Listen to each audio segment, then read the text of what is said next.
Hi, this is Kerry Garrison, and today we're going to be taking a look at a new handgun that I've got here. This is the GSG 1911-22. So it's a full frame 1911 style, same size, weight, and everything as a regular 1911 that you'd find in a 45 caliber, but this one is in a 22 caliber. So it makes it real fun to go target practice with, to go to the range with, and because 22 ammo is so much cheaper, you can do a lot of firing with this.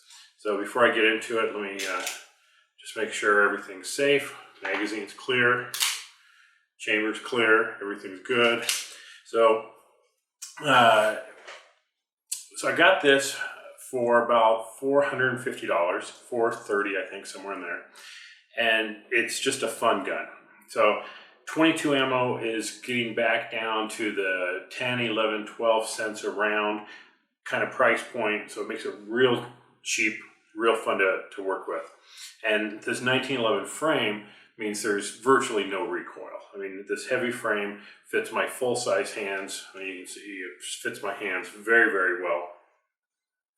And at German Sporting Guns, GSG, has been around for a while. They've been making a handful of different guns. This is one of their popular ones that's been out for a while. Gone through a couple different iterations over the years, but still it's same basic design as it always was. But what's really interesting is if you go and you buy a Sig Sauer 1911-22, this is what you get. They make those for Sig. So you can imagine that the quality is going to be very, very good if a company like Sig is going to outsource the same gun from a GSG. So hammer design back here. I like the skeletonized trigger.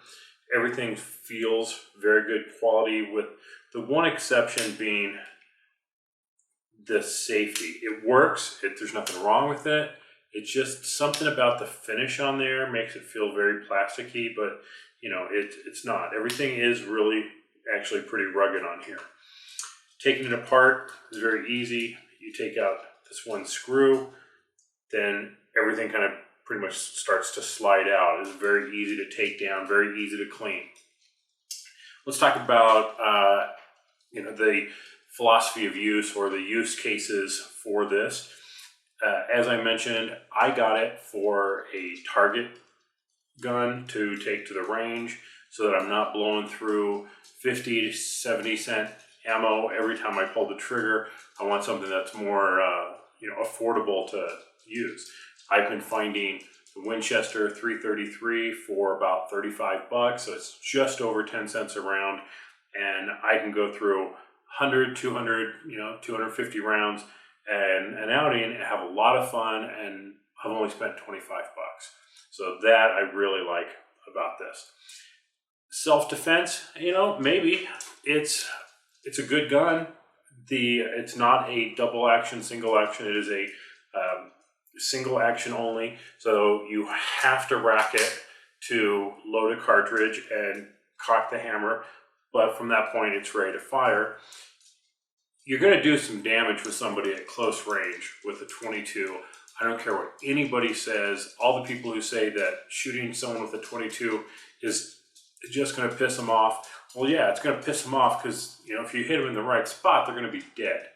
Now, if you don't hit them in the right spot, you can really seriously do some damage to someone, probably kill them no matter where you hit them in the body cavity. It may not have the stopping power. It may not drop them to the ground like a 9 or a 380 might, but you can seriously do some damage and definitely kill somebody with a 22. So as an inexpensive 22, handgun, self-defense maybe, but if I was going to spend the $450 for purely a self-defense gun, you can easily find 380s and 9 millimeters in that price range that are going to be better for self-defense. For a target gun, it's great. Ergonomics, great, love it. 1911 style has been around for many, many, many years. Very tried, very proven design. Can't go wrong with the 1911 design. Value, I think the value is great. You know, in the mid $400 price range, it is ready to go. There is a little break-in period. They do recommend using higher velocity rounds. That's going to allow the blowback to be a little stronger. It's going to snap it back. It's going to make sure you have less misfires when you're using higher velocity rounds. That being said, as I said, I was using Winchester bulk ammo, the 333, and probably the first 2, 3, even 4 magazines, I was having quite a few misfires, a few failure to fires, a few failure to feeds. But as I started going through 5, 6, 7, 8 magazines, things started loosening up. Everything started moving a little better. Even though I had taken it down before I took it out, I cleaned it and I lubed it and everything. But still, just kind of getting that slide polished up, I think, from actual use really made a big difference. And after I took it down, afterwards, I could see where it had kind of polished up some of the parts that rubbed together. I could probably go through with some fine grit sandpaper and clean that up and make it even smoother. But as we started getting into about 200 rounds, 225 rounds, I started getting almost no misfires. And by 300 rounds, a misfire was a very, very rare thing. So knowing that I was going to probably have to go through a few hundred rounds to break this in, I wasn't surprised and I wasn't disappointed. And by the end of that box, this thing was definitely shooting strong, no problem. Accuracy, well, again, 22, so it's very light. The sight picture on here is very good. It has white dots in the back and a white dot on the front. Makes getting your sight picture really easy, very quick to acquire your target. And because there's no recoil, you can just sit there and plug away. So we went over to Douglas County Firearms. It's an indoor range. It's kept at a pretty nice temperature, about 70 degrees in there, 72 degrees. And this was my 20-foot shot group. And you can see, I'm within, 2-inch grouping here. And that's with my bad eyes and everything. I have to switch glasses so I can focus on the sights better. But I was very, very happy with this group, and I got one straggler out here and one straggler down here. The rest of them are all within about an 1.5-inch group at 20 feet. I did do some 30-foot groups, and that's just my problem, not the gun's problem, that I started opening that up a little bit. But at 20 feet, very, very respectable accuracy. So very happy with the accuracy on it. Again, the teardown process, very simple. So if you're looking for a target pistol that's in the 22 but looks like a 1911, it's got a good heft to it, it's going to be very easy to fire, I definitely recommend the GSG 1911 22. Now, what can you do to improve this gun? Well, that's a great question, and there's actually quite a number of things out there that you can do. You can replace the sights. There's several companies out there that make different sights, including the fiber optic sights, different rear sights. Really easy to work with there. On the front, there's a company called CW Accessories that makes a new barrel bushing, guide rod, and guide rod plug here. And the guide rod that's in here is actually pretty small. And the replacement one is a lot beefier, and it's just a drop-in replacement.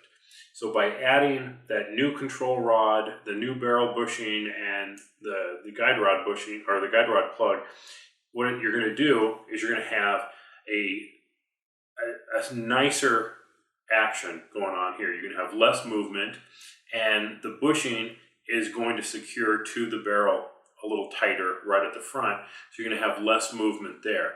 So the claim is that you should be able to get about a 20% increase in accuracy by installing the parts from CW Accessories.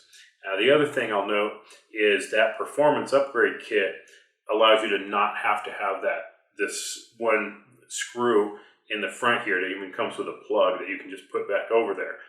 That means that from that point on, you can disassemble the whole gun without any tools. Right now, I have to just unscrew that to take everything apart. So I'm gonna go ahead and do that very quickly. It does come with a nice set of tools, a cleaning brush, some Allen wrenches, a wrench for the front so you can actually take off. You can actually unscrew this front and screw on, maybe a suppressor or something if you wanted to, but I mean, that's a little overkill for me. I'm not going to bother putting a suppressor on here. If you think you need a suppressor on a 22, I mean, you got bigger noise issues because it certainly doesn't make any noise. So very quickly here, I'm going to put the Allen wrench in this screw.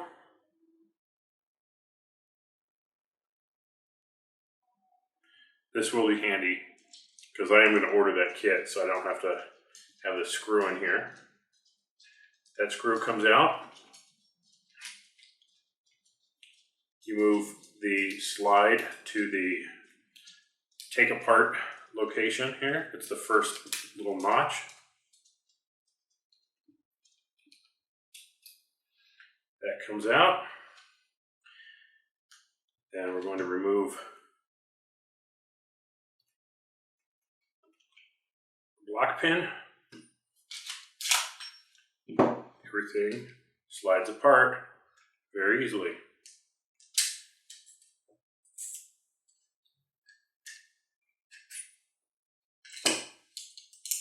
So there's the guide rod that I was talking about, the new one from CW Accessories. A little stiffer, I mean it's a little bigger, so it's a little stiffer, a little better design, CNC machined, new barrel bushing.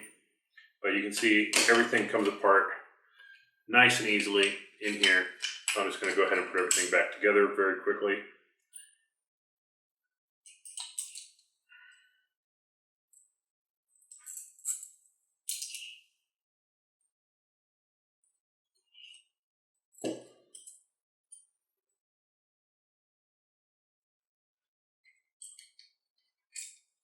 Oops.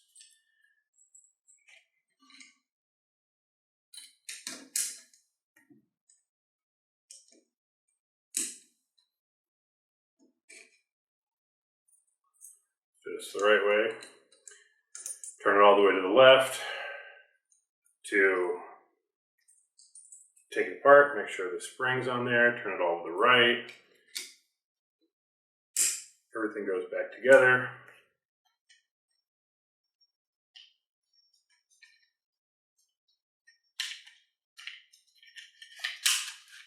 Slide everything back into position and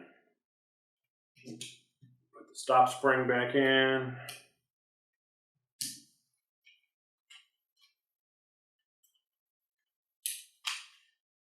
Put our safety back in.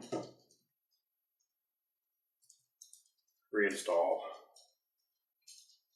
our stop screw.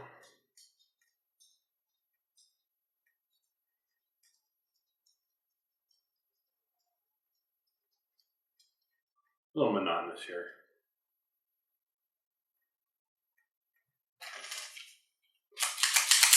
And we're back together. So it did come with two 10-round magazines, so and the nice kit. So that's the GSG 1911-22. Hope you enjoyed the review, and subscribe to check out more videos from us on a regular basis. This has been Kerry Garrison. Thanks for watching. Bye-bye.